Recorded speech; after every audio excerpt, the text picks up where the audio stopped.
and I dare to say, better than before. We have a record number of side events, panelists and participants. We also have a record number of partners and sponsors. We are happy and grateful for this positive interest in the forum, and we are confident that the event will live up to your expectations.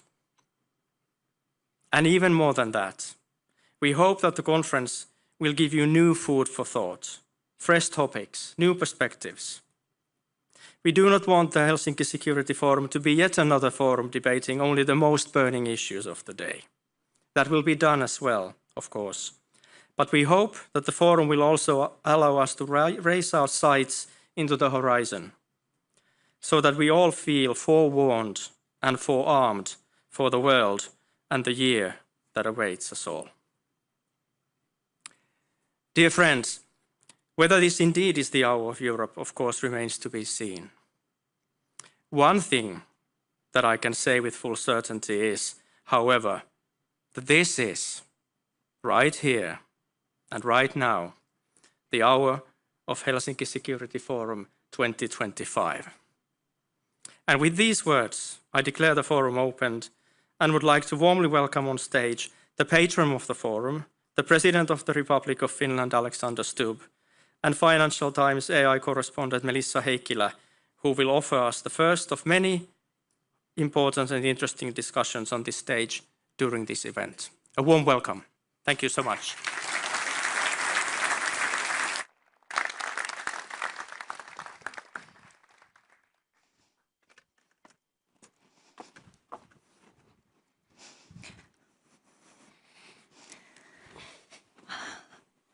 Hello, Mr. President. Hello, hello. Such a pleasure and privilege to be here today.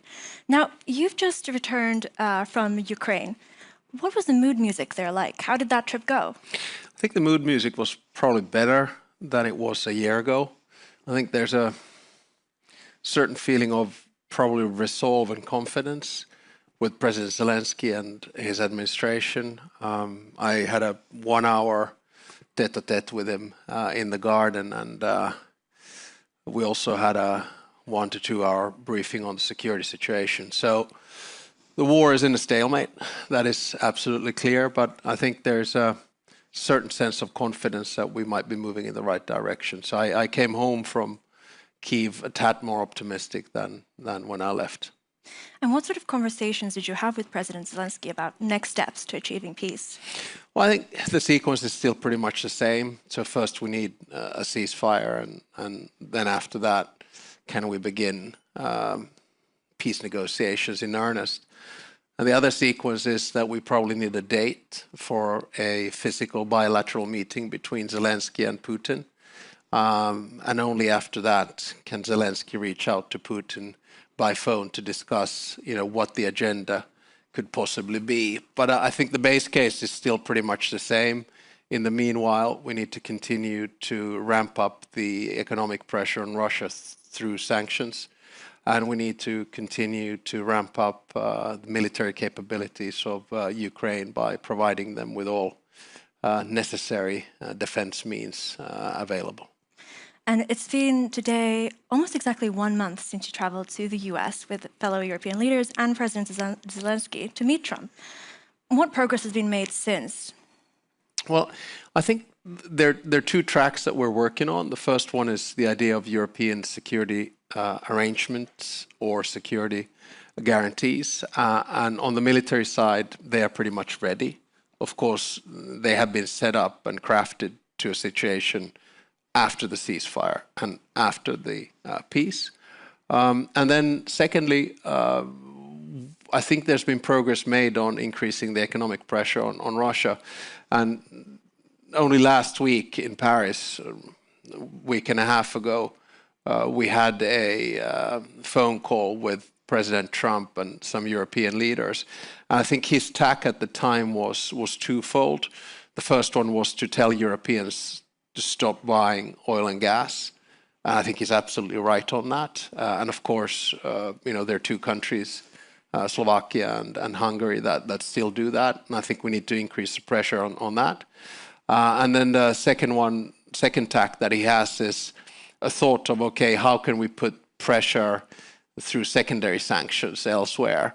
And I think there the European Commission, and speaking under the authority of Henna Virkkunen here, has done a really good job in communicating with the Americans what's possible and what's not. And I think the 19th package of sanctions was just rolled out by the Commission today. So, these peace mediation negotiations, you need quite a lot of patience. Mm-hmm. There's 1 week where things go your way, and then another week when you're just sort of banging your head into the wall and thinking we're not advancing at all. So I think we're in a better place now than we were a month ago.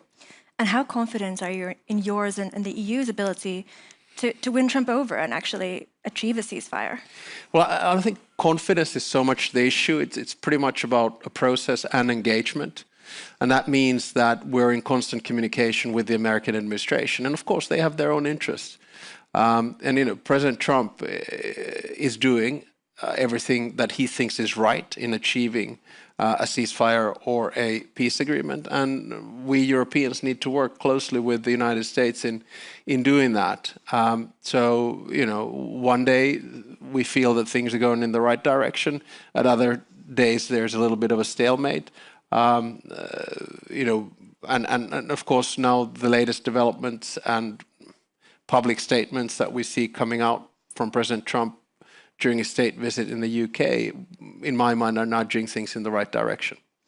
And why do you think Trump is so keen to almost back Russian positions by giving Putin more time? Well, I don't think I'm the right person to comment on that.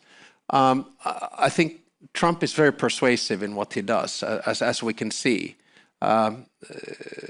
He has been involved in negotiating a settlement between Azerbaijan and Armenia and others, and we'll see. I'm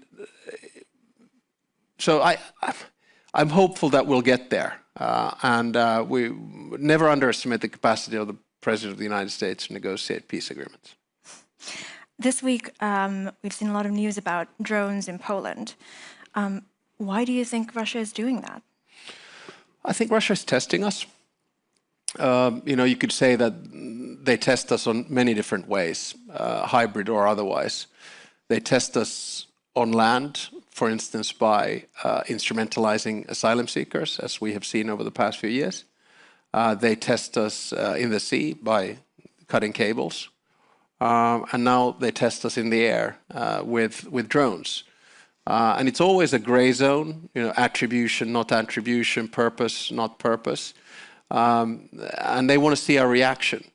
So, for instance, when I spoke with President Zelensky, it was quite clear that the judgment of the Ukrainians of this particular drone attack was that this was a way to, first of all, test the resolve of the alliance. We can be in Article 4, invoked Article 4 of NATO, and then Secure and the Secretary General of NATO decided to put forth an Eastern sentry.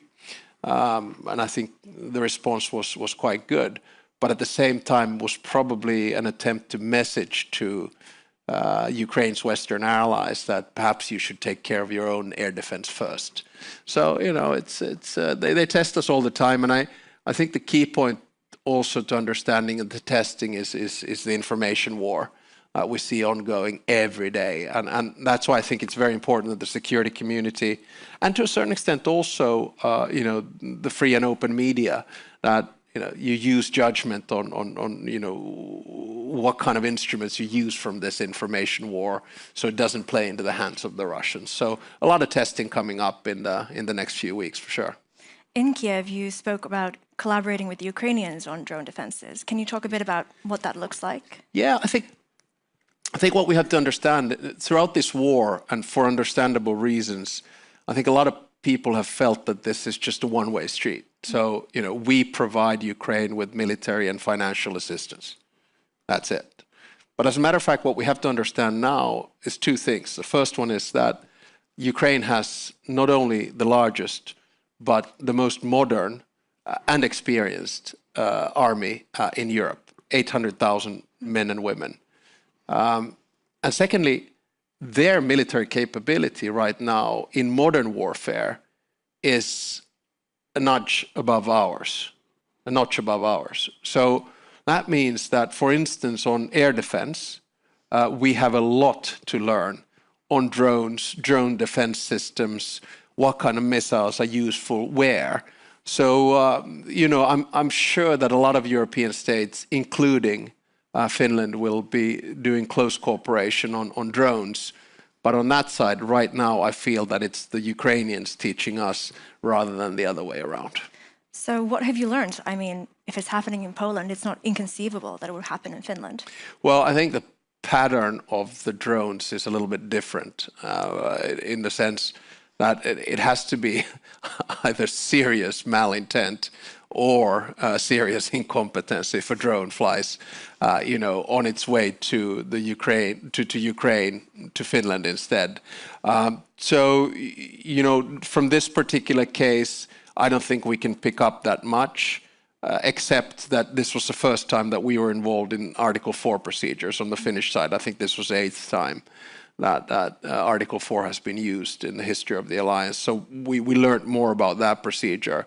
Then, as far as the Eastern Sentry is concerned, I think that'll start very much at the southeastern flank of the alliance. So we're talking, you know, Romania, Poland, and then we start moving up through the Baltic states, Finland, and up to the high north in Norway. And this is something that we'll be working on together. So I think we learned procedurally more than we learned in terms of substance. And how prepared is Finland for this new kind of threat? Well, prepared enough is my answer, but we can always improve. So, for instance, today, I mean, I had a good meeting with our Chief of the Defense Forces and our Defense Minister, and we also had our Security Council meeting with the government today. And of course, in every meeting, we discuss Ukraine, and then it always has a different caveat. And today we did talk about drones, and then we also talked about Eastern Sentry. So, you know, we still have one of the most capable defense forces in Europe, and certainly the largest together with Turkey, Ukraine, and Poland. And I still feel that, you know, we have never let down our guard. Does this mean that we have 100% shield on drones? Of course not. Then it's just a question of, you know, how you deal with it and how you try to keep ahead of the curve. But I'm in the fortunate position as President and Commander-in-Chief to have all the key information on security, on intelligence, on military, and on civilian. And as I keep on saying that, I feel very good about the place where we are. But you should never feel too good, because that means that you might take your eye off the ball, get a little bit lazy. So we'll continue to develop, we'll continue to work, and we do that, of course, together with the defense forces and then the government. That's reassuring to hear. I'd like to take some audience questions here. I believe we have some mics going around. Any hands? Here at the front, the gentleman at the front, please. It's coming on its way. Good afternoon. I'm Charles Powell, Director of the Elcano Royal Institute in Madrid, Spain. Mr. President, what's your feeling about the debate on the use of Russian frozen assets? Do you think the Commission is being creative enough? Thank you. Yeah, I think well, you should probably ask the Commissioner in the next panel. But I have had the opportunity to discuss the issue a few times also with Commission President Ursula von der Leyen. And I think creative is the right word. That's what we need to do. So first of all, I think what G7 came up with on how to use the interests of the frozen assets to back up Ukrainian loans was creative and innovative. But I do think that we need to move a step forward. And we need to get Russia to understand that these frozen assets are never going back. You know, it's going to be about war compensation. It's going to be about different ways in which Ukraine will be using them.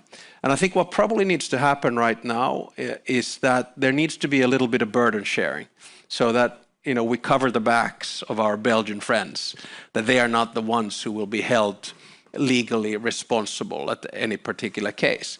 And then we start thinking about, okay, how do we use the frozen assets and for what?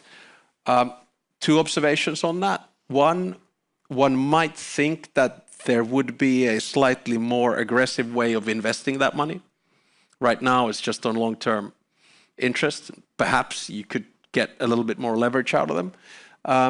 Second, when we start talking about the reconstruction of Europe, how can we use that money in a smart kind of a way? Because that's always going to be a business opportunity also for the United States, for Europe and for Ukraine. And then how do you use it for war compensation? So I actually think that the Commission has been creative and it continues to be creative. And remember, the deeper the crisis, the more creative the Commission is, as we could see during the Euro crisis as well. Great, thank you. I think we have one or two more questions. Here, gentleman in the middle, please.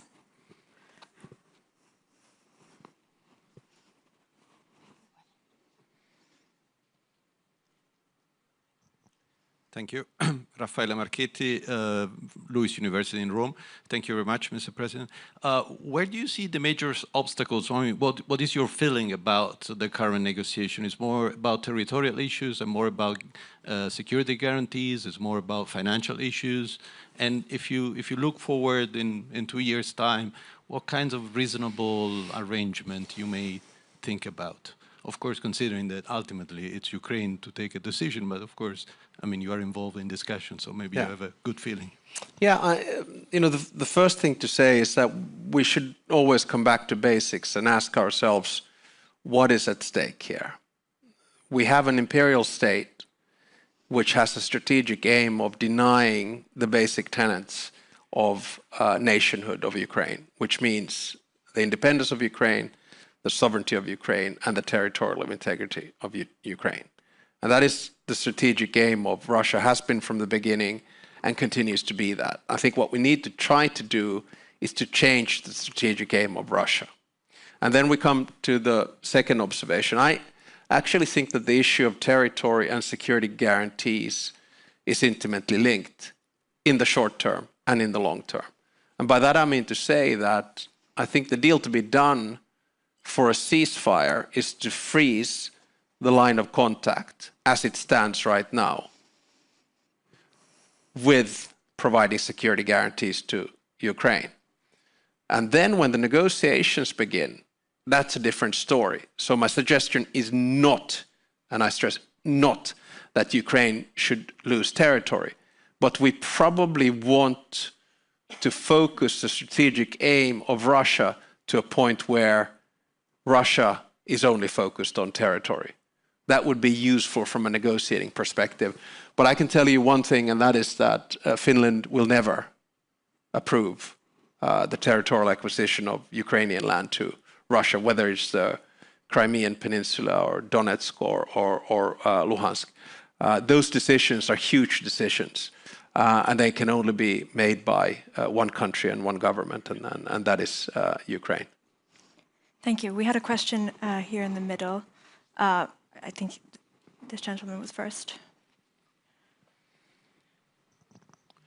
Thank you. Charlie Slunis, Pasternak, Nordic West office. Mr. President, you have spoken a lot and written about the Global South.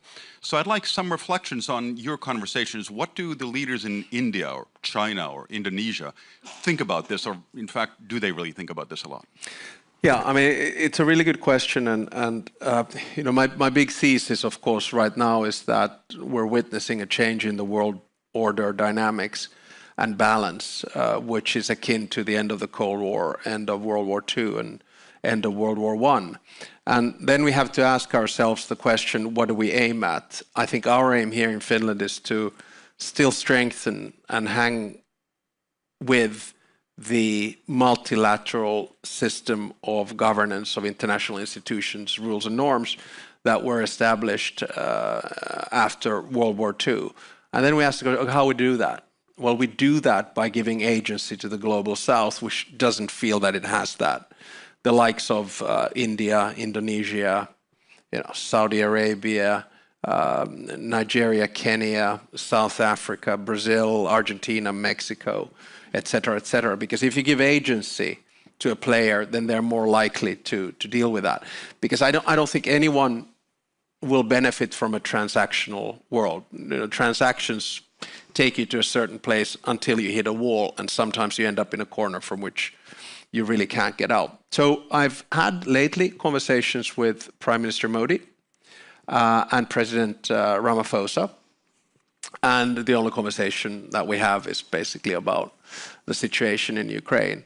And I do think that it would be good to see them more involved. For instance, President Ramaphosa, who was a good friend of President Martti Ahtisaari and a peace mediator, understands peace. India has a geopolitical stake in this, so we should get them involved in one way or another. The final point that I still want to make, that I think one of the keys to peace, because there are many, is held by China, because China has such a stronghold on Russia at the moment. So I think also, if I take a lesson from Martti Ahtisaari, fully understanding that not everyone can be involved in peace negotiations, but if there was a stake in the peace negotiations from India, from South Africa, for instance, Brazil, and then China, perhaps that could nudge us towards peace. Thank you, Mr. President. A final question from me. You're heading to New York next week for the UN General Assembly. Tomorrow, actually. Tomorrow, excellent. Yeah. Where you will meet President Trump. What is your message to him? Well, I think the UN week is always important. So my first message is that please, the United States, stay engaged in the United Nations, that it's a very useful multilateral fora for settling issues and settling peace. And of course, then, the second message is always going to be about Ukraine. But there, I come from a small country, so we should never inflate our capacity to influence big players. The big players decide. I mean, that's just the reality. So I think, therefore, it's more for me to go and question that, or ask the question from President Trump, okay, what do you think we should do next? And if next means putting more financial pressure on Russia, if next means giving more military aid to Ukraine, if next means stopping Europeans buying oil and gas from Russia, I think we've made advancements. So I think we are looking at an interesting week. I know that the debate will be quite a lot on the Middle East and Palestine and two-state solution. But from a Finnish perspective, I think we should focus a lot on what's going on in Ukraine. And we'll see what the President of the United States does. The final point that I make here is that since President Trump came into office, we have tried every day, every week to find a solution. We're not there yet, but I do believe that the only person who really has the capacity to end this war quickly is President Trump, and anything that moves him in that direction would be, of course, welcome. Thank you so much, Mr. President. Thank you.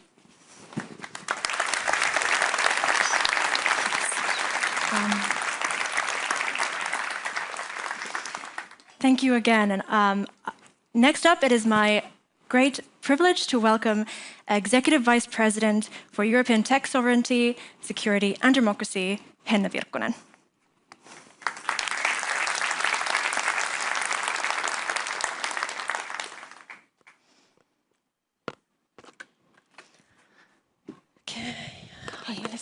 Hey, welcome, welcome. Thank you so much.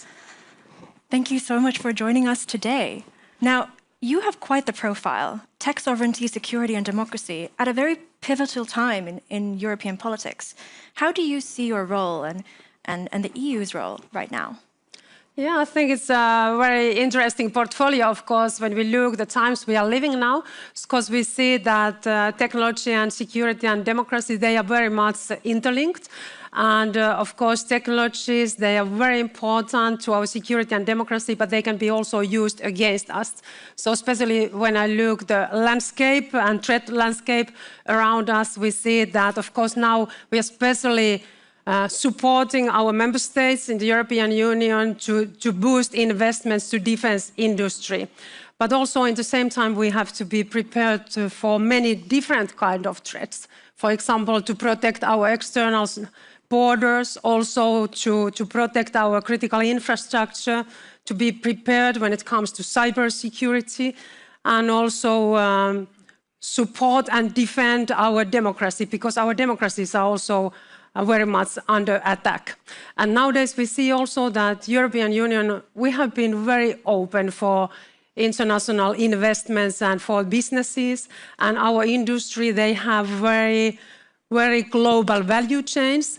But nowadays we see that all these dependencies, they can be also weaponized against us. And that's why it's so important that we are building up our own capacities in critical technologies, that we make sure that we are not dependent on one third country or one company when it comes to some critical services, critical materials, critical infrastructure, that we have always capacity in all circumstances, also operate ourselves, but also that we have like-minded partners, because we don't think that anyone can be competitive and strong alone. So we also need partners when it comes to technologies and security. Brilliant. And what sort of lessons have you learned from the Ukrainian war? When it comes to technologies, of course, now there is a lot we can learn from Ukraine and the innovation cycle. Of course, it's something that is amazing in Ukraine, and also the productivity, how they are producing new equipments and all the investments they have done to defense capacity, and especially to new technologies. And of course, the unmanned vehicles, drones, they are playing nowadays a very big role in the battlefield. And this is something that we have to now also very much study from the European side when we are investing to our defense capabilities, especially the drones. Of course, it's a new element, and the innovation cycle, it's just a few weeks always. So the battlefield is also like a test bed all the time for new innovations, and that's why it's important that we are also present there, and we are learning all the time, every day, what is happening there, that we are also able to invest in these new technologies when we are making now big decisions. So I'm very, of course, happy about it that now finally our European member states, they are investing heavily to defense industry. So 2 years ago, our European member states, they were investing 70 billion, a little bit more than 70 billion to new investments in defense. Last year, it was already more than 100 billion. And I'm expecting that in this year, it will be even bigger amount of money. And this is also, in the same time, good news for our competitiveness and for our technologies, because nowadays also defense industry and new technologies, they are going very much hand in hand. And when we look critical technologies where we need our own capacity, AI, semiconductors, quantum technologies, cybersecurity, they are naturally very dual-use technologies also. So in the same time, when we are now investing to defense industry, it's also a great boost for our technologies and critical capacities in there. Excellent. And in the State of the Union address, the European Commission announced a new plan for drones in the eastern flank. Can you tell us a bit about what that looks like and what we can expect? Yes, we are working now on that together with member states, especially eastern border member states, because our member states in eastern border, of course, they are very much under pressure all the time from Russian side, and they have been preparing for decades. And defense industry is also in a very good level already. But now we are very much listening to ideas that our eastern member states are having when it comes to protection of our eastern border, and also on this drone wall, and what kind of new technologies we should use together, and how we could be able to protect our eastern border. So it's very much also about cybersecurity, about critical infrastructure, but also defending, for example, when it comes to drones. So in 1 month time, we are supposed to adopt a roadmap on our defense readiness from the European Commission side. So I'm preparing that together with Kaja Kallas.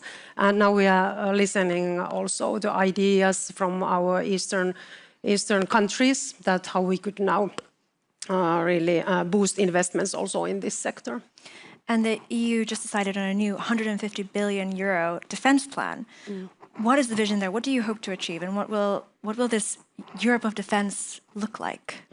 That is the case in the European Union, that the defense policy, it's a competence of the member states, but also European Union can do a lot when it comes to defense. And especially we have been focusing very much to funding part and supporting member states now when they have to finance these very big investments in defense.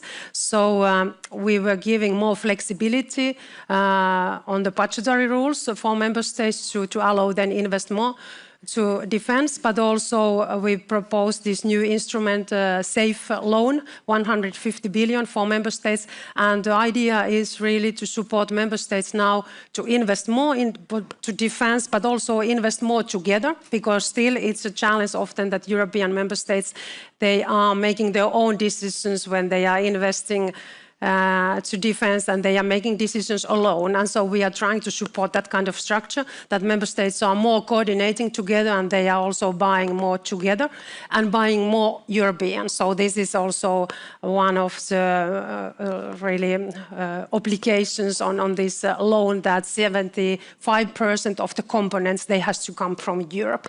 But the safe loan, 150 billion, is also an instrument that member states can use also to support Ukraine. So the production in Ukraine, or then they can produce equipments, military equipments in the European Union side, and then export them to Ukraine. And member states were very interested in to use this loan. So 19 member states expressed their interest. And just in last week, we pre-allocated this funding among our member states. And 13 member states already informed that they are planning to use this safe loan to support Ukraine. And of course, this is very promising, because what is happening in Ukraine, it's the most crucial, of course, aspect of our security in the European Union for the coming years.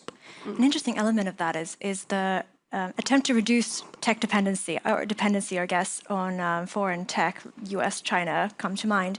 I mean, is the EU too reliant, and how realistic is it to purchase only European when it comes to these cutting-edge, powerful technologies? We have been very open for businesses and for investments from third countries. And when we look our technology, the whole stack, 80% of our technologies is coming outside of European Union. So this figure already, it shows that it's not realistic to think that in the coming years we could produce everything by our own. And we are not even planning that. So we want to make sure that we are now focusing to critical fields. So we are looking, for example, our critical infrastructure. We don't want that we have high-risk vendors there. So we should use only trusted vendors in our critical infrastructures, in our 5G networks, in our ICT networks, also when we look our energy, for example, also some parts of our transport sector.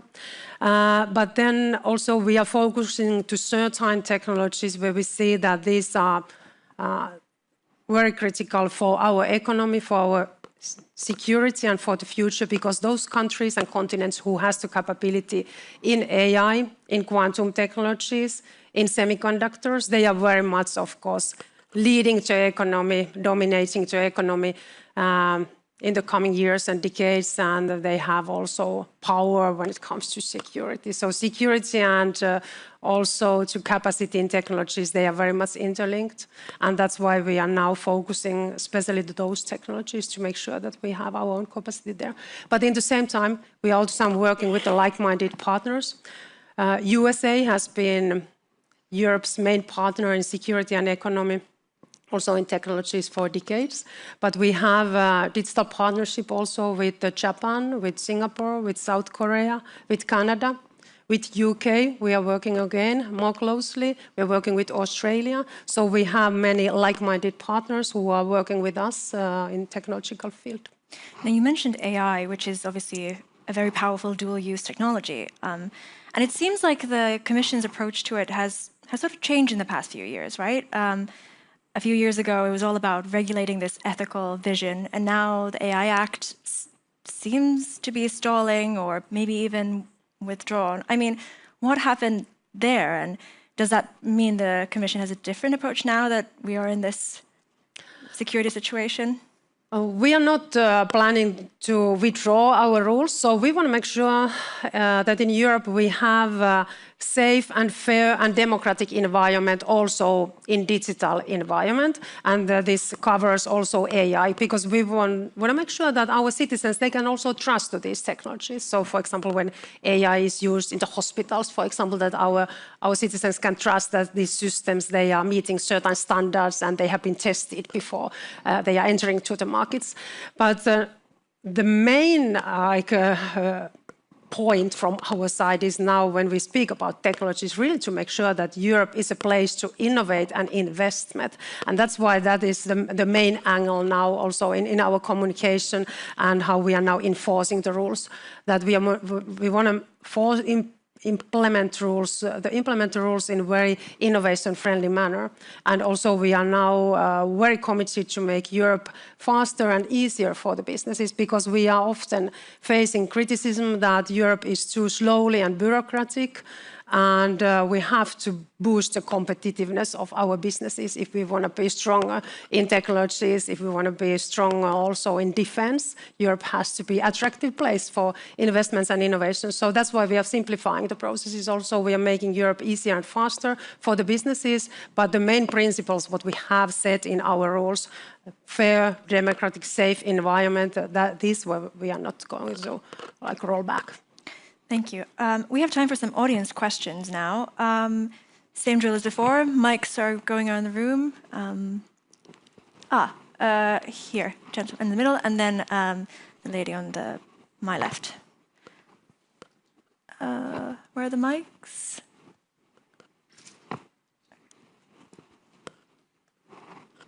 Okay. Can you speak up and I'll... Oh, they're coming.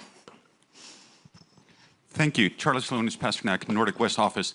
I'd just be curious, in a realistic timeline, when we're going to have a genuine digital one market in Europe? That is a very, very good question. You know that on this week we had also a 1-year anniversary of Mario Draghi's competitiveness report, and he was also a little bit like whipping us that we haven't been fast enough, even that we haven't done a lot in the first 9 months in the office as a new commission.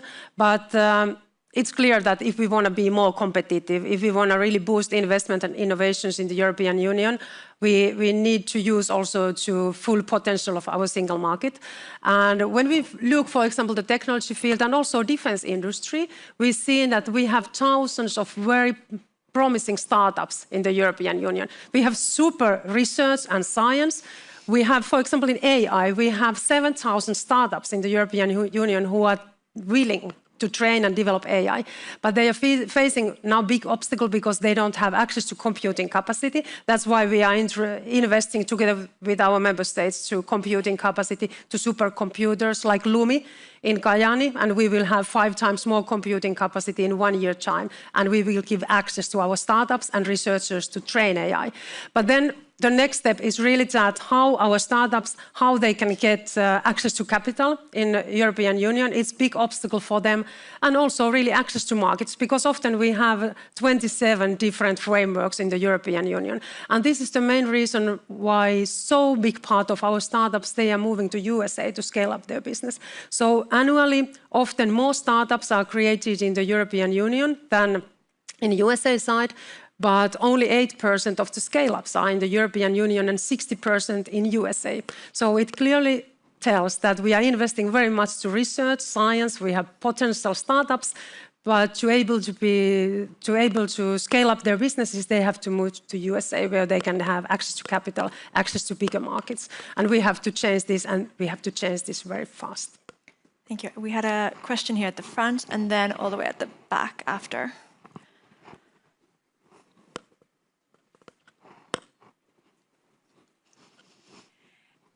Thank you, Vice President. And maybe building up on your last comment. So Niina Hyvärinen, Aalto University.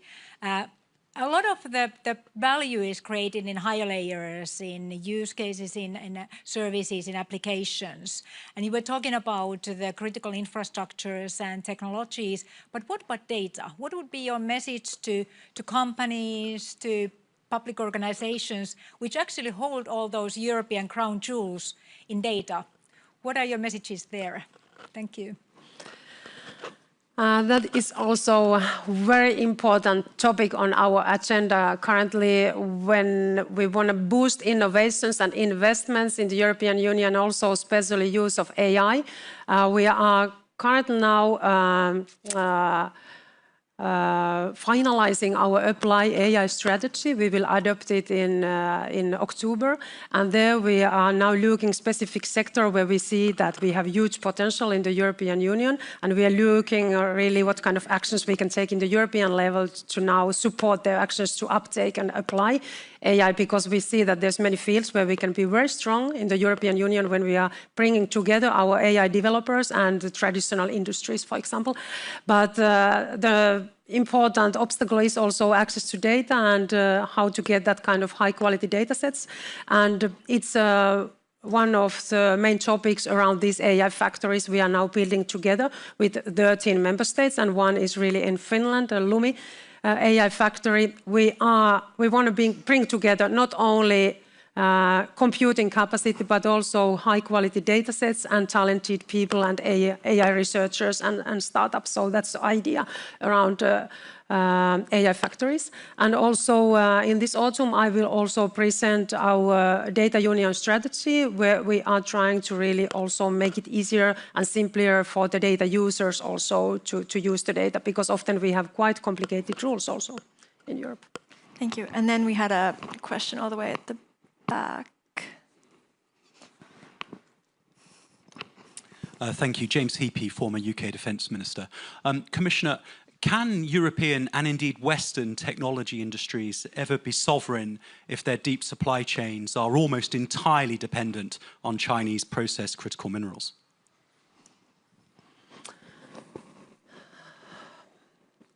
We are currently now also identifying that what are the most critical parts where we should be also able to have our own products, our own capacities, but some of the products and components we are using, they are not so critical. But I think it's very important that now we are focusing on these parts to where we can't be dependent on third countries, where we have to have trusted vendors.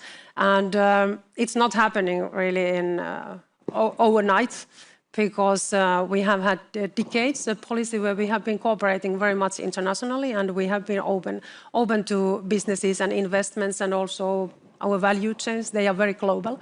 So it's taking time, but we are also in very serious situation when it comes to security. And that's why always now when we are making decisions, we have to look the security aspect as a first priority before we are making the next steps. Thank you. Okay, one final question over here, please. Thank you, ma'am. I just have a question regarding the startups. You mentioned, and I really appreciate that we are doing a lot in Europe for startups, but we are facing a problem there as well, because from these very talented and gifted young ladies and gentlemen, they often have no ideas about what the military is doing, how they interact, so like interoperability and all that stuff. So what is the European Union doing not to create another 24/7 approach like we have in the national approaches with armament and etc.? And offering, for example, by using the European Defence Agency, training, access to doctrines, etc., so that they are not only developing good technology, but making it operational readiness for our forces? Thank you. We have many sectors in the European Union where we are missing single market. We are lacking single markets. It's often mentioned that telecom, energy, finance are the sectors where we should create more single market. But the defense industries also traditionally it has been very national markets, and that's why we are now also creating the instruments where we are encouraging also the member states to work more together, have more cross-border cooperation also between the industries and member states to create also one single market when it comes to defense. But of course, I'm very willing to hear also more your experiences, because I think there's obstacles you have been maybe facing also personally, that what we could do also to make sure that we have a better functioning single market, because it's crucial for our future. We have so much potential in the European markets, but still too many obstacles between the member states. Thank you, Madam Executive Vice President. And a final question from me. What advice would you give the European tech sector right now? How can they seize the moment in terms of defense and all the investment that's pouring into tech sector? Yes. It is okay. I think that this is a very important moment also for all our technology companies, and many of our leading companies and startups, they are already very much involved to our defense investments and research and development work there.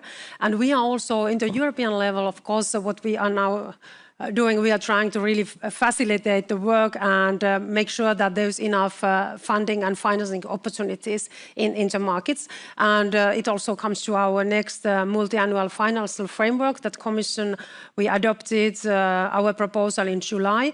We are proposing that we will invest in the coming years, so we will have 5 times more funding for technologies that we have nowadays in our budget, 10 times more to military mobility, so to transport projects that we have currently. These are very important for our defense. And 5 times more also for defense industry that we have nowadays. So we are really boosting now from our side also the possibilities to invest to defense and security. And we are all the time supporting and encouraging very much the dual use cases, because technologies and defense investments, they are going very much hand in hand. So I'm sure that in a few years' time, Europe will be much stronger than today. So we are much better prepared to defend ourselves. And also we are stronger when it comes to technologies and competitiveness. So I think we have been taking already important steps during the last months, and now we just have to speed up the processes in the coming months. Wonderful. Yeah. Thank you so much, Madam Vice President. Thank you. Thank you.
Onnettava. Varmaan joku tulee antaa ohjeet, että mennäänkö valmiiksi vai kutsutaanko. Should we? Yeah. I think we're all sitting down, but I might have gone to ask the key question whether I sit far left as the audience sees. Yeah.